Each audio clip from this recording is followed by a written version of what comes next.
Namaskar and very lovely morning to you all. So as we had discussed in earlier videos that README acronym.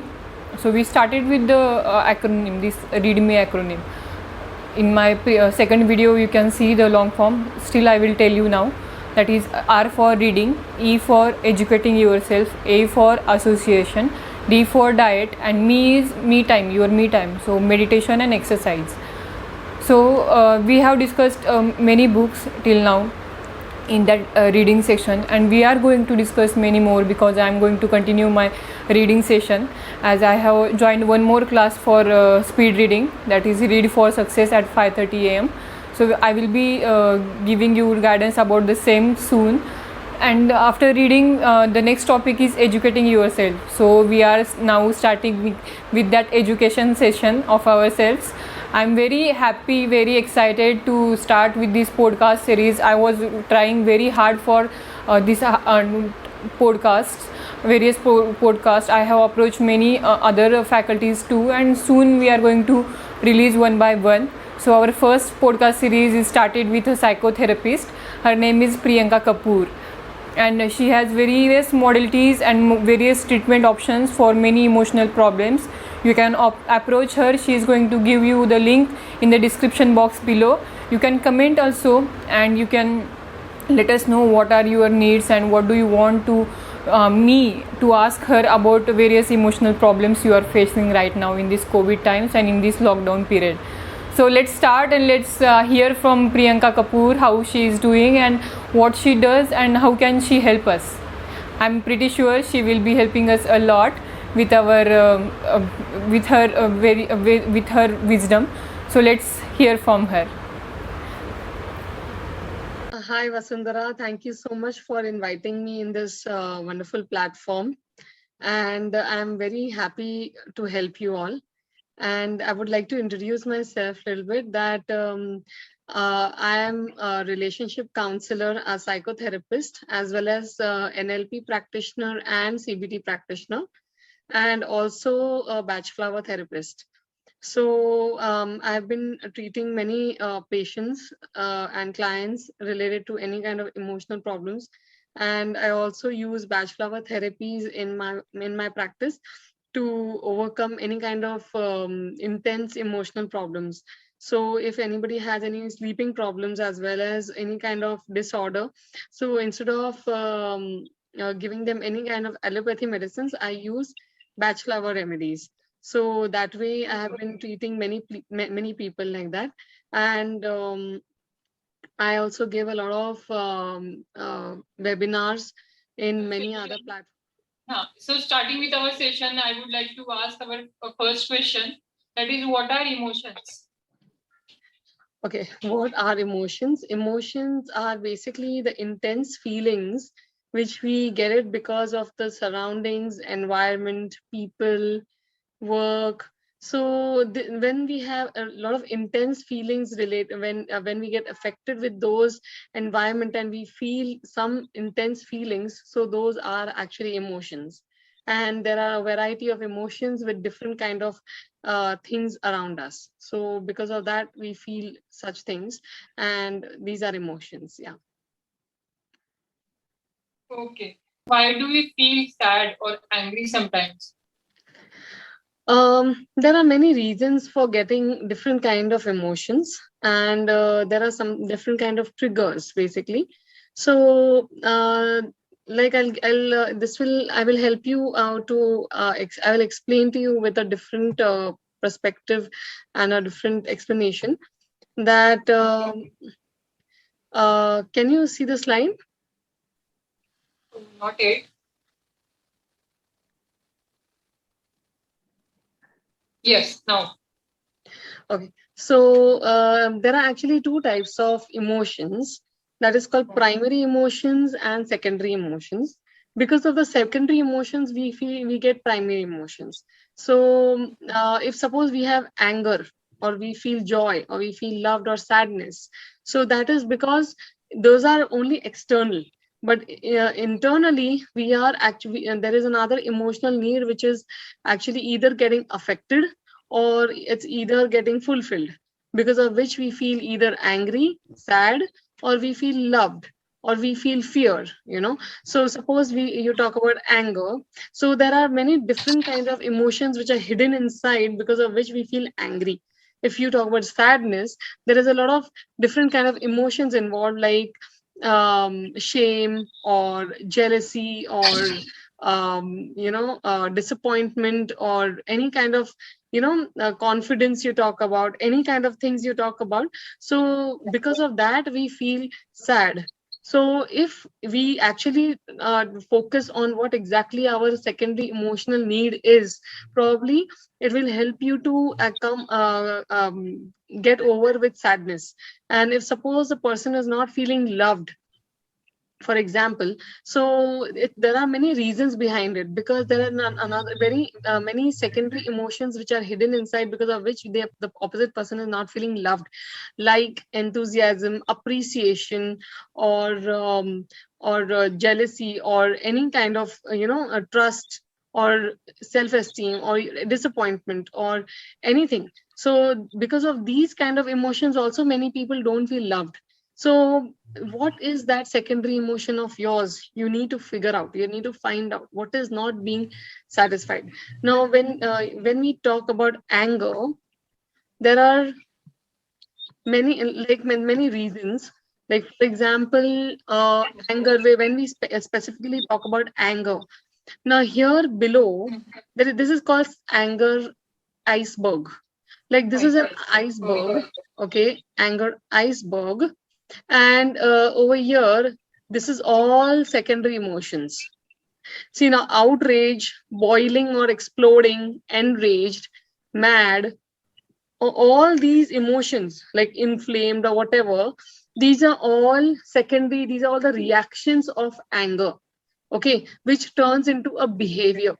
Okay, but if you want to actually resolve anger, there are at least 20 types of different hidden emotions which are not actually taken care of, right? So our emotions affect our thoughts, behaviors, and the sensations we feel in our bodies. What changes do you notice, right? So for example, when we get angry, there are often other emotions under the surface, like this, like it's shown in the screen. Like there is something called shame. If the person is feeling very ashamed, or people are very scared, or people are hurt, or they feel offended, or they are very disappointed, or they're jealous, or whatever, then the person gets angry. So the anger is the topmost emotion, which is very much visible. But there are invisible emotions which is right hidden inside our hearts, which need to be addressed. Okay, so iceberg are giant floating pieces of ice found in the coldest part of the ocean, right? But what can you see from above is just the tiny part. Most of the iceberg is hidden under the surface, right? So most of it is actually hidden under the surface. Anger is just a small part which is come out in a different way to express. It's just an expression of their hidden emotions, right? So this ship, can you see here? What is they saying? Anger straight ahead. So here behind, like, watch out, watch out, watch out, wait, wait, wait. The person is actually continuously telling you, don't hit the anger, don't hit the anger. And the person is saying, the whale is saying, let's go deeper and find out. Right. So we have to go down and find out. The whale is more smarter, where they're trying to figure out what is the hidden emotion behind it. And if you go and bump into the iceberg, and he's going to explode, and he's going to unnecessarily you know uh, talk badly with you, or try to break things, and it comes in a very different and a very wild way, right? Yeah, that was very deep, Priyanka. We can now understand that anger is just one of the expression of our deep secondary emotions. So, just to control anger, we have to handle our secondary emotions too. And in our next series, we definitely get to know all that from Priyanka. So the next question is, why does the surrounding, the people affect us or affect our emotions so much? Okay. I think another this model will probably give you the answer why the outside behaviors or outside surroundings affect us, because behaviors is directly related to feelings, and feelings are related to thoughts. Thoughts are again related to both of them, so they all are interconnected with each other.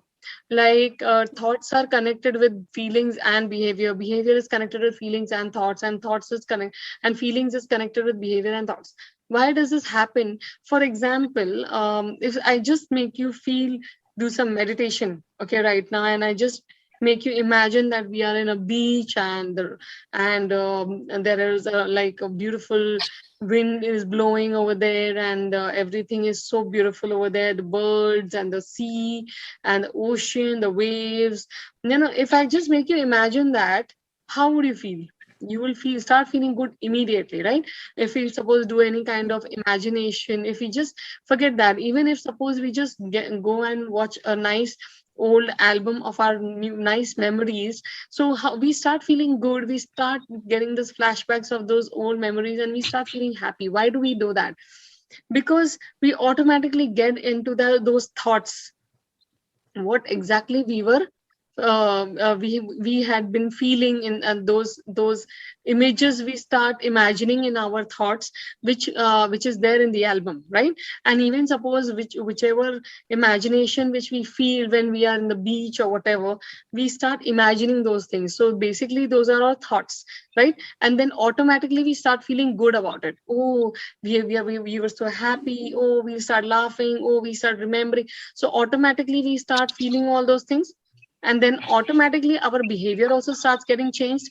Like we will start changing the way we are behaving, we will start changing the way we are talking, our mood, our actions automatically will start changing, right? So that way they all are interconnected. Suppose for example we talk about behaviors. When we are behaving in a certain way, we automatically feel good. Like for example, if you go for cycling, running, exercise, we automatically start feeling good and less stressed. So that's exactly what I'm saying. Like if suppose the surroundings in our area, if suppose somebody is talking something bad, what thought are we getting in our mind? We are getting, oh, this boy is like this, he shouted at me, I'm feeling so sad, how can he talk to me like this, for example. So what exactly is happening? The opposite person is actually is affecting our thoughts, and then when we think in a certain way, we start feeling in a certain way, right? So because thoughts are directly connected with our feelings, and feelings are directly connected with our behavior as well, so that is why as soon as we feel like the opposite person has spoken to me like this, and how dare he speak to me like this, and that is why you start getting angry, and then because of the anger we start behaving in a certain way. So how everything is so interrelated, isn't it? Like for example, another example I will give you is, suppose work. Like if we have too much work, okay, and we are too stressed out, what thought are we getting in our minds?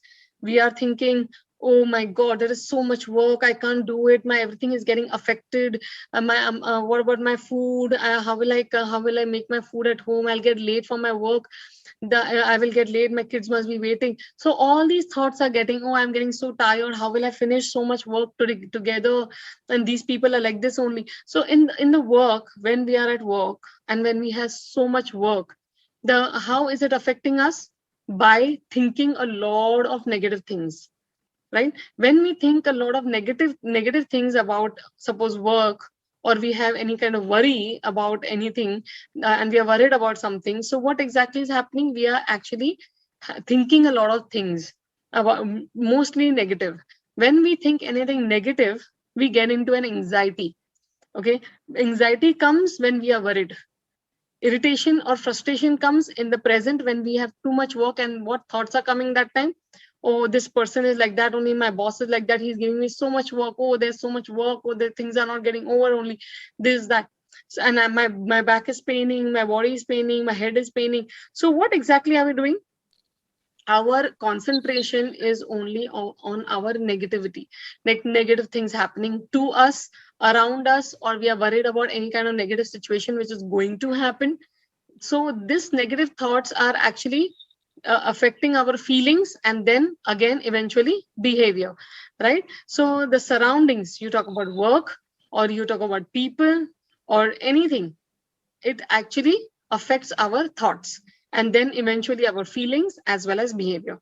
So this way it affects our whole being. So it's very important actually to change our thoughts. Right, right. So the thoughts are the main thing we should get in control of, and so the feelings will be in control. As in law of attraction, like in Secret movie, they show universe Right, recognizes your feelings. So right. feelings are so important. Feelings are so important because if you feel something about that desire, then only it can be achieved by you. So Right. here is we will like to end our session with by knowing your course about your course you take. As I already have 2 sessions of her, they are lovely, and she will describe about it more. Yeah, so I actually have a nice course that is emotional management course, which is for mastering your emotions, where there are these are only like handful of tools which I just told you about, but there are more than 30-40 tools which I'll be teaching in this course, and a lot of packed with worksheets and homeworks where you need to actually work upon yourself, which will help you Yeah. to master your emotions and eventually live a very happy life, because problems are non-controllable. The only thing you can control is your emotions. Once you are mastering your own emotions, you can actually master your own life. So this emotional course is over a period of 10 days, which is going to be once in a week. And I'll be using tools related to NLP, CBT, life coaching, EFT, that is emotional focus therapy. Then many such tools I'll be using in this course. And also I'll be doing a lot of meditation as well and visualizations as well. And this will help you to actually uh, not only change your emotions but also control the environment.